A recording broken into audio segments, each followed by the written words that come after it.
Kinachohitajika kwa uongozi ni kuwa na umoja.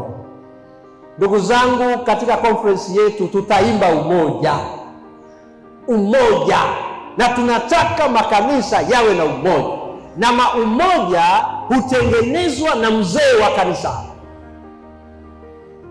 aliye kiongozi. Viongozi, wazee wa kanisa, ninyi ndio mtakaoleta umoja kwenye makanisa. Kwa nini umoja? Pasipo na umoja hatuwezi kupokea Roho Mtakatifu. Kumbukeni, hitaji kubwa la kanisa leo ni Roho Mtakatifu.